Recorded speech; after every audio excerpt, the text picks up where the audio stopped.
নমস্কার বন্ধুরা, সোনার রান্নাঘরে তোমাদের স্বাগত। আজকের রেসিপি কিমা চানা। 250 গ্রাম কাবুলি ছোলা সারা রাত ভিজিয়ে রেখেছিলাম।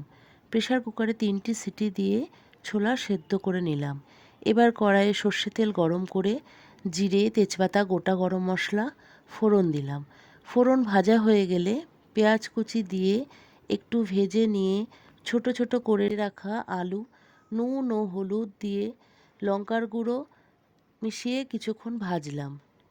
এরপরে মটন কিমা দিয়ে আদা বাটা ও রসুন বাটা, টমেটো কুচি দিয়ে নাড়াচাড়া করে জিরে গুঁড়ো ও সামান্য জল মিশিয়ে মশলা কষালাম।